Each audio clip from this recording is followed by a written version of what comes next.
পাচ্ছেন আমি আবার নতুন একটা এপিসোড নিয়ে এসেছি। এই আমার আগে থেকে অনেক কবুতর কমে গেছে জানেন।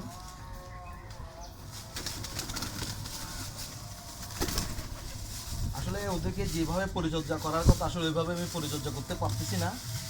আমি আসলে যে কোনো একটা প্রবলেম নিয়ে খুব মেন্টালিভাবে একটু ফ্লাস্ট্রেশনে করতেছি অনেকদিন ধরে। এখন মন মানতেছে না, তাদেরকে নিয়ে আবার চলে এসেছি আপনাদের সামনে। আজকে জন্মাষ্টমী বন্ধ ছিল, অফিস বন্ধ ছিল। সকালবেলার দিকে শুরু করতে চেয়েছিলাম, বাট আসলে সময় কালকে কোনো কারণে কিছু বলতে পারি নাই। আসলে কবুতরকে পালাতে হলে আসলে আমরা আসলে যে মানে ভিডিওগুলো দেখি আসলে অনেক ধরনের সমস্যা। আর মানুষ কবুতরকে নিয়ে ব্যবসায়িকভাবে যেভাবে চিন্তা ভাবনা করে আসলে আমি পারি না। আমার মনে হয় আমি এই পর্যন্ত মনে হয় 5 জোড়া বিক্রি করতে পারছি কিনা সন্দেহ আছে। কারণ অনেক কবুতর বাচ্চা দিয়ে আসলে দেখা যাচ্ছে কি মাসখানেক পর সব কবুতরই মারা যায়।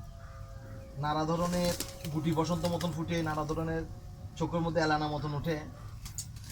অনেক চেষ্টা করি আসলে এগুলোকে ঠিকঠাক করার জন্য, দেখা যায় কিছুদিন ভালো থাকার পর আবার মারা যায়।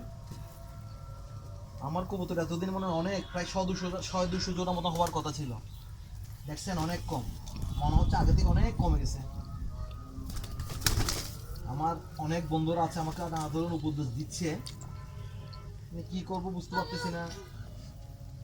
এই অবস্থাতে আছি, দেখা যাক।